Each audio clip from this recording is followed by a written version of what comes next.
my go-to thinking, my go-to question I ask myself much of life is, what is this for? Why am I doing what I'm doing?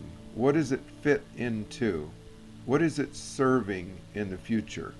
What is it accomplishing? Kind of that whole idea. And so a verse came to mind as we were listening to Paul talk about uh, cutting off your hair. A couple other people mentioned the idea of having to die to something. And this verse in Psalms came to me, precious in the sight of the Lord is the death of his saints. Now, obviously, we're not talking about martyrdom or your ticker stopping here. What if God says every time there is the death of our natural soulish desires, and we put those down in favor of the word of the Lord, the Rhema that comes to us. And he says, oh, this is gold. This is precious in my eyes, that each of those deaths come to terms, come to a place of letting those fall to the ground. And in the Lord's way, in the Lord's timing, he has a way of bringing them back around. And he says, wow, that's the thing we're looking for. So first of all, that was my first thought. It's really precious in our Father's eyes, in his heart, in his biggest, most central scheme, plan of his heart is, I love the death to self in one sense, and there's a whole nother sense that he wants our self to manifest. Okay? But the death to the carnality self, he says, that was the prerequisite for where I want to take you. And where I want to take you is to give you the kingdom. But I got to be able to trust that you'll hear my voice and respond to it, even on the most intimate and personal ways and areas. So we can see a little bit, maybe, how precious it is to him when we say, okay, Lord, uncle, I say uncle, I give in. So, but what is that unto? Well, I believe it qualifies us to be able to walk in more and more authority, more and more of carrying the personality and the nature of God, even the government of God. And so it's fitting into the big picture that he's like, okay, yeah, we'll do some fun stuff. We have some shiny new objects and things that'll kind of catch us. And he says, I do that because your humanness needs a little bit of something to keep you in the saddle.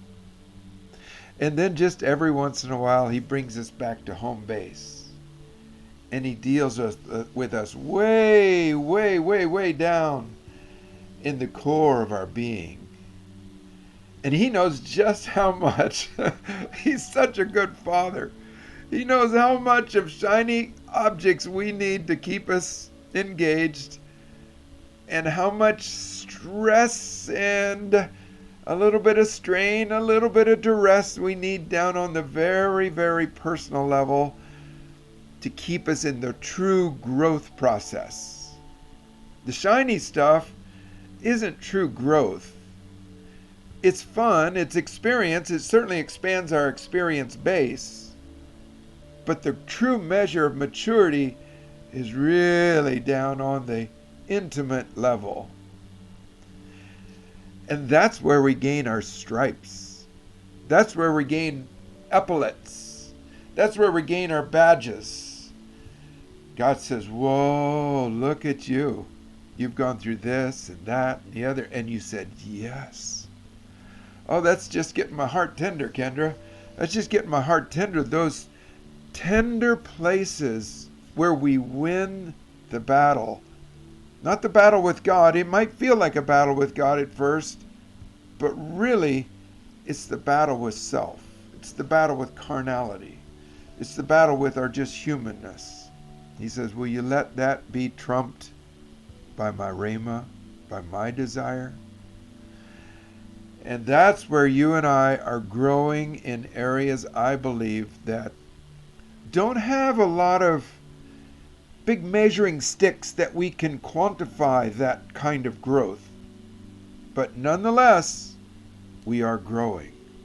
And this is what is qualifying us to really and truly be the ecclesia of God. The called out ruling ones. What would we be like if we didn't know how to say uncle? If we hadn't been practiced, exercised in saying uncle, saying yes, Lord, on the most intimate level. So, the death and dying process, God says, I know it hurts right now. But, Scripture says, this is not exactly the same context, but it says, our light affliction, which is but for a moment, works for us a far greater weight of glory. And so, honestly and truly, there is more glory being put on us. We're stepping into this, and it's so fun that not only are we cheering for each other in the wonderful trophy testimonies of squirrels and shiny objects, but we're also cheering for each other, and we're weeping with each other on the dying process that's happening to just our human kind of stubbornness or comfort zones or whatever that we have gravitated to so much in our life. And he's just like, this is so precious. Now, let me take that to the next level, I think. There's a lot of stuff happening in the earth right now, and of course the last few days we've got this war that's broken out in Europe. And if we have not learned to live and move and think and pray and speak from our spirit man, there's a number of really dynamic emotions, powerful emotions that could overwhelm us. In the negative realm, we could be ruled by fear. What is this? The beginning of World War III? It could just be very destabilizing. Let's go over in the positive level, at least as it relates to our religious upbringing. We could say, oh, we got to get all sweaty and start praying over that. And we got to begin to declare into that, and we got to go. But what does the Spirit of God say? And my friends, what we just mentioned in most of our call today, what we have encountered, what we've learned in the golden building blocks that have been installed in us, are the things that will be mandatory, will be needed, will be strongly, drawn on when we begin to move into world-class scenarios. As our president says, many of us will have to pay some of the costs for some of this, and we're foreseeing this at the pump, the gas pump, and different other places. And guys and gals, there may be some pretty dark days ahead in politics and in government, in national affairs. And I'm not a doomsdayer, but what I believe is coming true in my soul, man, more reality, more punch than ever before. And I was praying this last night in our prayer meeting. I believe you and I are going to be able to expect, if we'll walk in closeness with hearing the Rhema, like we've been talking about this whole call, if we'll learn how to live close to the Rhema, I believe you and I can live in the land of Goshen. While plagues go down, famines and droughts go down. Stuff happens all around us. It's Psalm 91. Terror by arrow by day and the terror by night. 1,000 by your right hand, 10,000 at your left. I believe that we can find ourselves and believe that we could walk in the favor and protection of the Lord. I would have faltered or fainted had I not believed I'd see the goodness of the Lord in the land of the living. And I believe the Lord is training us to learn how to listen to Him above the cacophony, the raucous noise of the world. And how's He doing that? Just as simply and as profoundly as in the things that we have cited earlier today.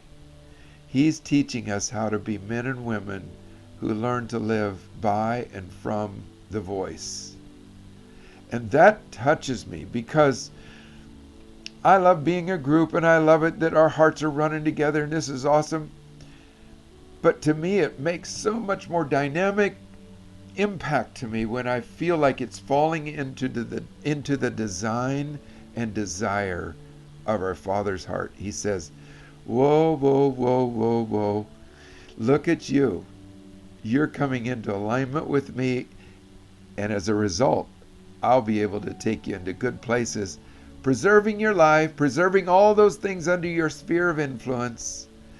Now let me maybe draw our attentions to one thing. I think most of us have escaped the ravages of COVID.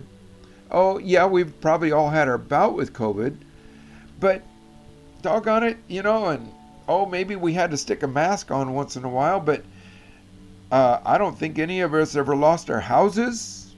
I doubt if any of us have lost the ability to make a payment on whatever car or house you were making payment. The Lord has been amazing to us. We walked through over 2 years now, or roughly 2 years, of what the world has called a huge duress, and you and I have pretty much walked through scot-free. And if He's done that to us for that, and how many countless trials in the past, then why would any of the upcoming trials be any different? You and I are learning to walk by the voice. This is so profoundly good to us, good for us. It's empowering us. It's not just stabilizing us, it's empowering us to walk into the future without fear. Do not fear. So, I don't know, just some perspectives I wanted to kind of water our hearts with, to hopefully holding us secure, maybe empowering us to walk on our high places. Oh, and one verse came to mind. Somebody alluded to this a while ago, but it's Zechariah 8:23. I believe that God is beautifying and adorning us with these central values. Look at them. They don't seem to be fear-riddled. They don't seem to be shaken. They seem to somehow be able to walk through with stability and even without being damaged or ravaged. Look at them. And so look at this verse, Zechariah 8:23. Thus says the Lord of hosts, in those days, I'm just going to say, in troubled days, 10 men from every language of the nation shall grasp the sleeve, your sleeve. Here it says the sleeve of a Jewish man, but of God's people. And they'll say, let us go with you, for we have heard that God is with you. My friends, the adorning, the preciousness that has been happening with us on the most intimate level is adorning us with this such wonderful favor. It's called the favor of the Lord, and men and women literally will come running to us, as Isaiah 60 verse 3 says. They'll come, the kings of the earth will come running to the brightness of our rising. This is so, so, so, so precious to us. It's precious in God's eyes, but it becomes as precious gold to us. we're in a wonderful, wonderful classroom and training place with God.